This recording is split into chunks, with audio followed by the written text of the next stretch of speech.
Welcome to Influential Sports, where passion meets precision. I'm your host, Ed, diving deep into the plays, players, and stories shaping the game. And this past Monday, we had the MLV draft, the Major League Volleyball draft.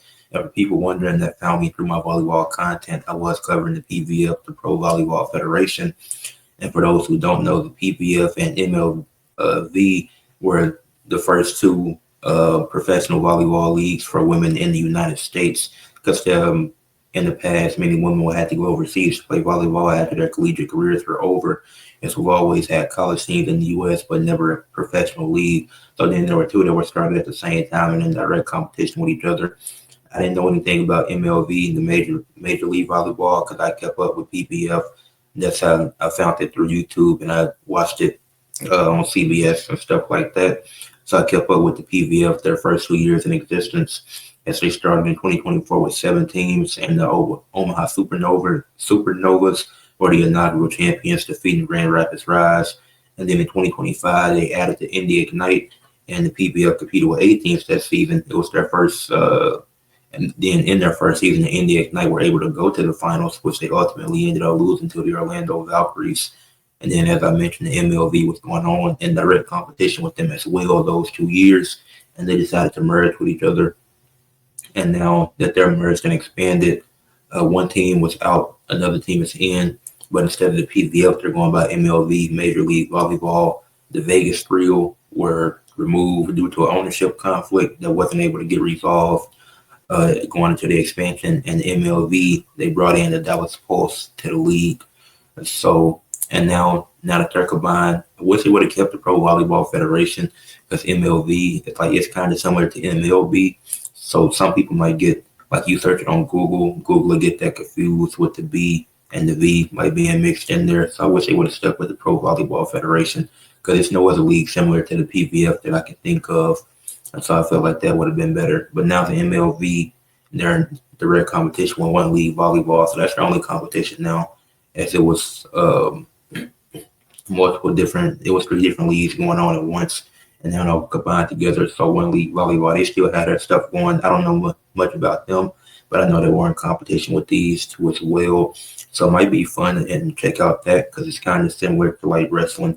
Now you have WWE and AEW who are in competition with each other. So if I get a chance to catch a One League Volleyball, I will do that. But with that being said, now that I went over the expansion and the merger and explained that, in case anybody doesn't know, it's going to be a draft recap. I'm going to be recapping really 4 key things that I took away from the draft. And then, first off, congratulations to everybody that was picked in the draft.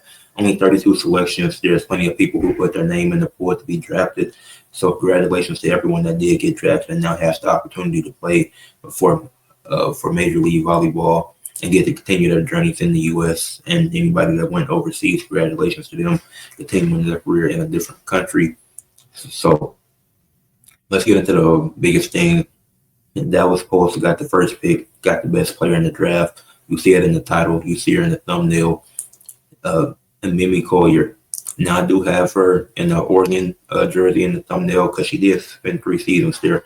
Can't forget about that. She spent 3 seasons at Oregon, her freshman, sophomore, and junior years. Then she spent her senior year with Wisconsin this past season. And she was phenomenal. Number 1 pick. I think it was pretty obvious. I didn't see nobody else. Excuse me. I didn't see nobody else going number 1 aside from Mimi Colyer with the phenomenal 4 years she's had in college. She's had 450 kills in each season.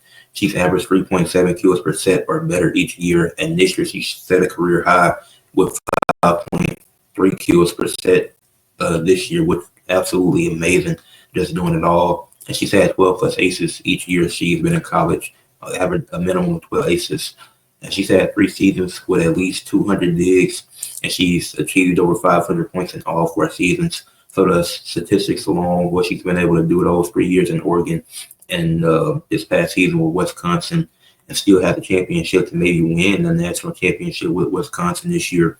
So she's just been phenomenal. Only one, I think this is the only season where she didn't have 200 digs, but she's been phenomenal when it comes to her kills, so that doesn't even matter.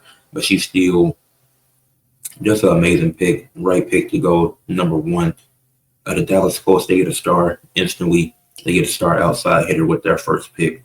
So she's going to do great things. She could potentially win Rookie of the Year. I have high expectations for her. I'm excited to see what the Dallas Colts bring because these other teams that are in the MLV, formerly known as the PVF, I know a lot about the teams such as Supernovas, the Ignite, the Valkyries, the Columbus Fury, who I'll get to. It's going to be my first time checking out the Dallas Pulse, so it's going to be exciting to see what they're able to do. The next key point I wanted to hit, Orlando and Omaha. Oh my goodness. The drafts they had were phenomenal. Orlando and Omaha, as I mentioned earlier, are the first two teams. Well, it was Omaha that won first. They won the first championship, and it was Orlando that won the second one. I don't know if Dallas has any championships in the MLB. If they do, I would assume they carry it over. But these are the first two champions in PBF history, and they just added insane depth to their teams. The reigning champions, Orlando Valkyries, they're looking to repeat. They added elite talent and positional depth to their team. Omaha, who just won a championship in the first PBL season, they're looking to become two-time champions as well, as they drafted players at all three key positions. They got a setter, an outside hitter, and middle blocker, which gave them star power and depth as well. And I can pull up the draft again to see exactly who they drafted. Well, I know, I just got to remember not exactly who. Well, yeah, so I can say the names, but these picks that they got were really good, especially where they got them at, because Orlando, they were able to get Bree Kelly, who's one of the best middle blockers in the game. They got her in the first round. In Omaha, they got Kiera Reinhardt, who's one of my favorite players, middle blocker coming out of Creighton, who was one of my favorite teams to watch the last few years. And then Orlando, they were also able to get Kobe Neal, another middle blocker. Omaha got Brooke Mosher, one of the best setters, if not the best setter in the draft. And they got her at 15 because a lot of teams already set with who they want at setter, so it wasn't going to be a lot of setters getting drafted. But they were able to get her at 15, which was a great pick and a great spot for her to go, as it was a few setters they got drafted, but not a lot compared to the outside hitters and middle blockers that were in this draft. The Omaha was also able to get Carly Amiro, another setter. So they got two of the top setters going into this draft. I think those were the only two setters drafted, if I'm not mistaken. Yeah, because some of the other setters are either going to one league volleyball or just weren't drafted in general. Orlando also got outside hitter, and then Nate Henke, a really good pick as well. Omaha and Orlando hit on all their picks. I don't see any bad picks for either team. Omaha in the final round got Ellie Shees. I think I said her name wrong. She comes from Texas. She comes from Nebraska, and Nebraska's still been killing it all year. Nebraska is still undefeated, having a great season, so they had to have a few players get picked here. And then Orlando, they also got an outside hitter from UCLA that I don't know much about, but Orlando and Omaha both had phenomenal drafts. The Valkyries and the Orlando Valkyries and Omaha Supernovas had the best drafts, in my opinion. And I think these teams are going to be in contention for the championship again, looking to win their second championship. It'll be cool if a different team won it once again, but I think they could build an early dynasty within volleyball if this is able. If one of them are able to get to the finals again and win it, I think we have an early dynasty in the making for the Major League Volleyball. Now, the next, I wanted to hit on the Columbus Fury, who are my favorite team in the league. Now, last year, Columbus went 9-19, finished with the worst record in the league. And I just want to take a look at what the future looks like after this draft, because we drafted two outside hitters and a middle blocker. Flamari Collin, outside hitter from the University of Miami, Florida. She provides great scoring, which was something that we struggled with last year. So it's going to be great having her on our team. But I think even with these picks, it's not looking up. Because I think, because our other picks are more like projects. I think Colyer, she's going to be an instant impact player for us. She's going to provide us good scoring. And I like that we were able to get her with the pick that we had. But we got the middle blocker, Maya Winterhoff from Appalachian State, and an outside hitter from Indiana, Avery Tatum, who are both considered project picks. Because Maya, she gives us size and net presence, while Tatum gives us athleticism on the right side. Both of them project picks, though. We're not looking for either one of these ladies to provide instant impact on the team. They're going to have to work their way into the rotation. While Colin, we were lucky to get her because of a stupid trade that we made. In hindsight, it looks stupid now. A trade that we made last season affected the pick that we were able to get. Because we could have had the second pick, but a trade that we made prevented us from getting that. So that, which is why Atlanta was able to get the number 2 pick and get Ava Martin, who was phenomenal at Creighton.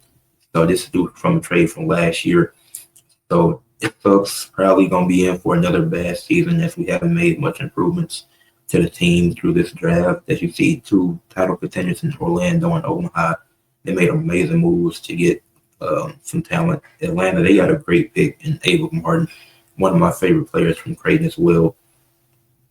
Like I said, Creighton has been one of my favorite teams to watch. So Ava Martin going 2, well-deserved. It's like the Grand Rapids Rise, Alexis Shelton, getting her was a great pick. Yeah, but Columbus, they're widely regarded as having the worst draft by many, which is very fair because we got 2 out of 3 picks, 2 are projects, and 1 is somebody that it was 2 better players at her position that went ahead of her. But because of the trade that we made, we just ended up with Colin. So hopefully we have a good season, but it's not looking up. And then last, I want to talk about which college has provided the most, produced the best talent. You have 4 teams that had 2 players get drafted. You have Wisconsin, Nebraska, Indiana, and Pittsburgh all have 2 players that get drafted, which just goes to show how good their volleyball programs have been the last few years. And also think you also had 2 players from Creighton get drafted as well. I missed out on them somehow. But for Creighton, you had Ava Martin, outside hitter, go second. You had 2 Creighton players going in the first round, as Omaha was able to get Colyer Reinhardt. So Creighton has been one of the best volleyball programs for a long time. And having 2 players to go in the first round, where it's only 8 picks per round, it's 32 total picks, and they had 2 players to go within that first 2 picks. I don't think anybody else from Creighton got drafted, but that's just amazing having your 2 players go in the first round, 1 at 2, 1 at 8. A phenomenal work that Creighton has been putting in. Then you have Mimi Colyer and Carter Booth, who are teammates at Wisconsin for 1 year. They're going to continue their journey as teammates with the Dallas Pulse, who were able to acquire both of them and keep the teammates together. So you already got instant chemistry there. Obviously, Mimi Colyer, she's going to be playing minutes instantly for Carter Booth. I assume she'll be playing minutes as well, but I don't think she'll be getting as many minutes as Mimi Colyer. But we'll see. And like I said, instant chemistry with them 2 already. Great move by the Dallas Pulse, keeping those teammates together. That's something that we've seen in the NFL with the Broncos being able to get Bo Nix and Troy Franklin, and how they still had that instant connection from college to the NFL. And then you had Nebraska products, Taylor Lanfair, who went 28th to that night, and Alex Shex, who went 29th to the Omaha Supernovas. So Nebraska had girls get picked back-to-back in the same round, in round 4. So that's amazing. That's something truly special when they got picked in the middle of round 4, went back-to-back. Had Indiana for the first time have players drafted into the MLV with Candela Alonso Corliss going to the Grand Rapids Rise and Avery Tatum going to the Columbus Fury. Welcome, Tatum, to the team. We'll see how you pan out. Then Pittsburgh had their 2-star seniors, Bree Kelly go to the Orlando Valkyries, and Brooke Mosher go to the Omaha Supernovas, who I mentioned earlier and talked about those 2 teams having great drafts, and those 2 players being, and Brooke, she's a great pick for Omaha, and Bree, really good pick for Orlando. Obviously, I didn't cover everybody, all 32 picks in the draft, because I didn't want the video to be too long. But that wraps up and sums up everything or the key parts of the MLV draft. I hope y'all enjoyed this video. Please leave a like. Please subscribe to the channel. Comment your thoughts on the draft. If anything you felt like I should have mentioned or can mention, or if anything you want me to mention in a future video, let me know and share for others to see. And I'm just excited for this upcoming season of the PV or the M, I almost said PVF, of the MLV, the Major League Volleyball.